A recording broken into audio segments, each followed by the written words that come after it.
So can you guess, people, good morning, why we're inside today? Can you guess?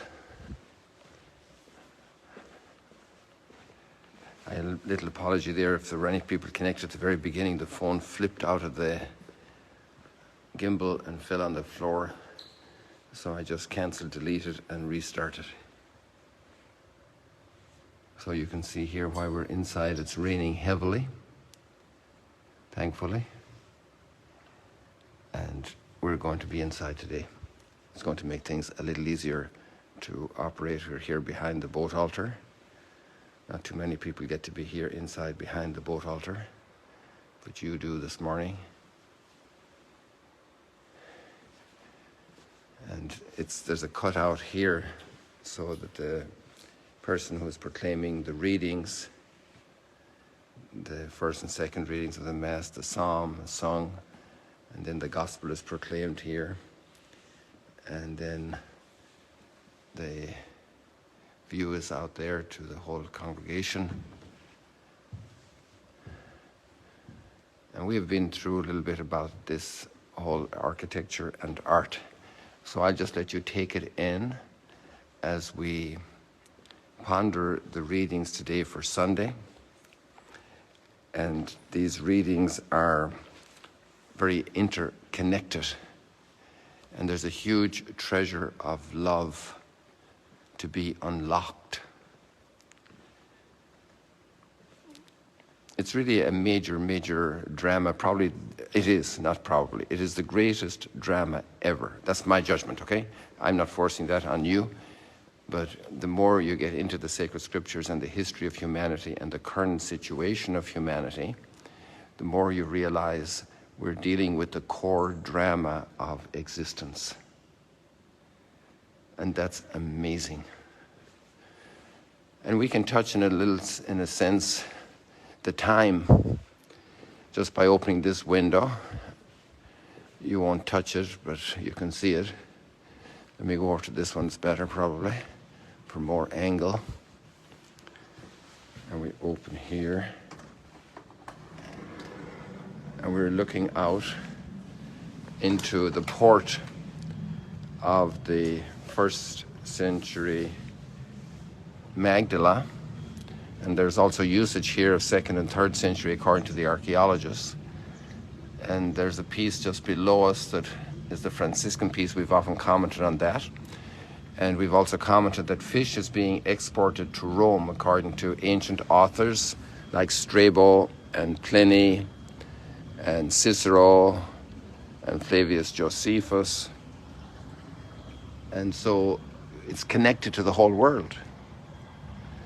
And we're closer to Damascus than Jerusalem, like I often say. And therefore we're connected into the gateway to Mesopotamia. And if we went out direction of Nazareth over behind Mount Arbel, about 40 minutes driving from here, and head on westward, we would be in Megiddo and at Caesarea Maritima. We're actually planning to go there today, if the plans hold up, God willing. And the port, the major port of the Mediterranean, the Eastern Mediterranean, built by Herod the Great, and that's basically a major feature on the Via Maris, the way of the sea connecting Egypt to Mesopotamia. So the whole drama is here, the drama of humanity referred in the Bible. Okay, maybe the Chinese felt left out or the Americans, but at the end of the day, they're also connected to all of this and to this story.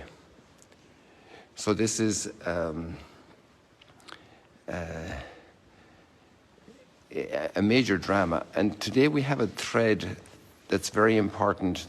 The Old Testament is a very long piece of literature, of many books. That's why it's called the Bible, Biblos.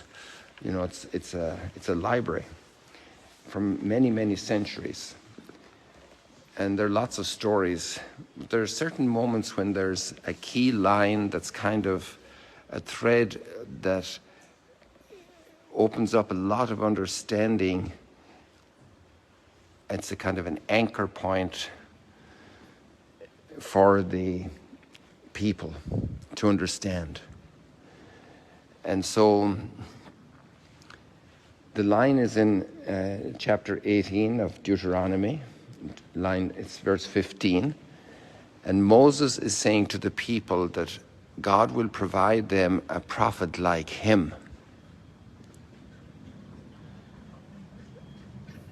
And we do a little fast forward to the New Testament times, the time of this port. And what we're seeing is that this line is echoed in all of the four Gospels. And if you go to the link that I have provided here for you, like we do every day, and you click on the exact reference of Deuteronomy at the top of the first reading, it takes you to that whole chapter of Deuteronomy.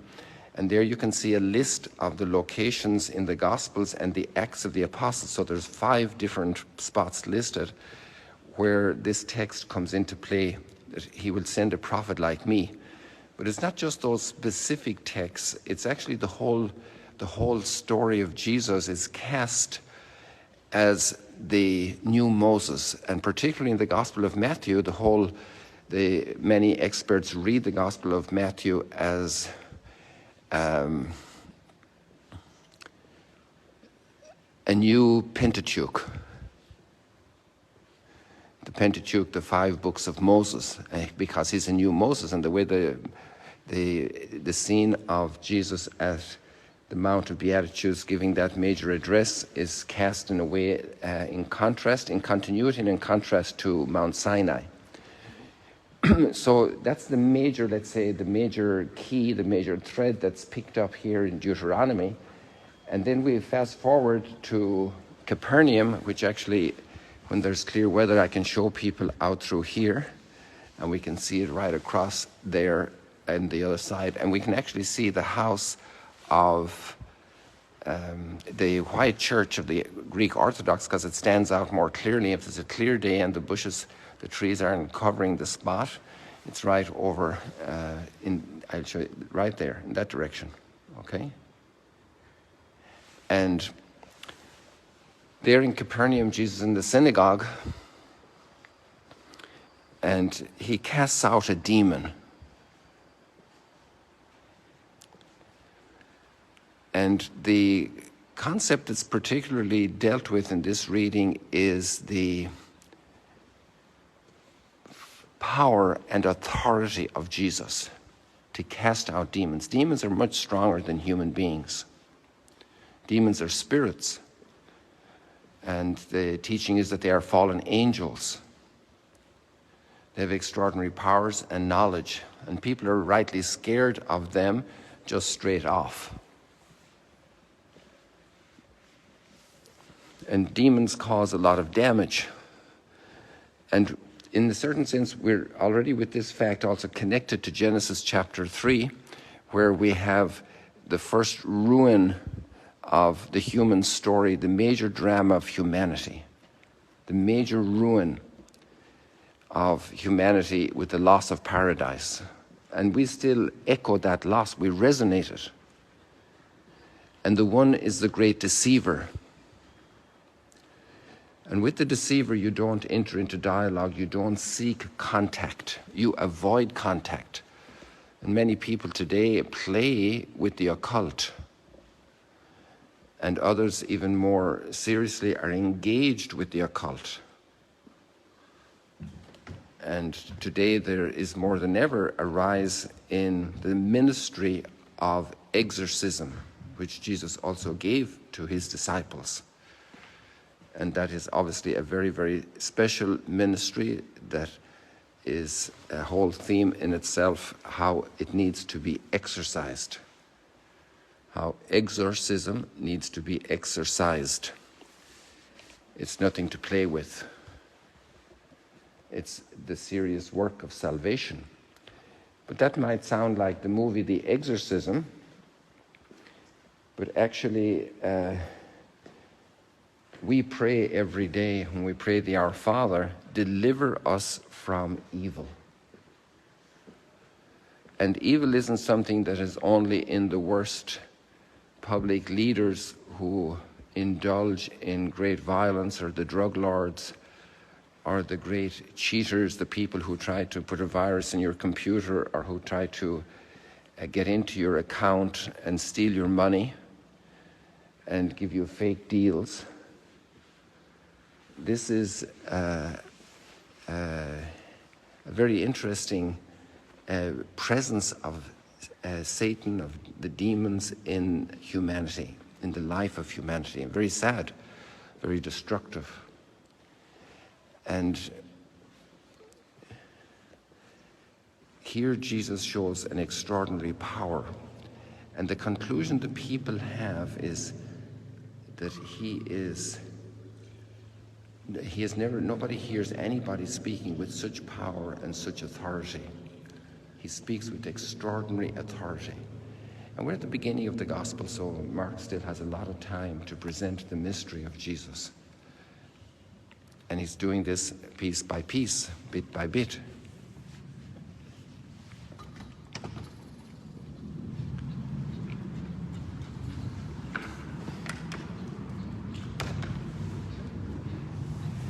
And Moses says to the people, and you must listen to this prophet that God is going to send, a prophet like me.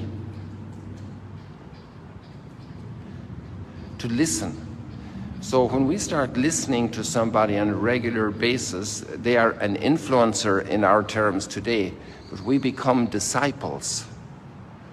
We follow major thinkers. We follow this line of analysis, this line of political formulation, and we become disciples. And in Jesus' case, this is a very powerful word, to become a disciple. For a rabbi at that time, it was a powerful word to be the disciple of a rabbi.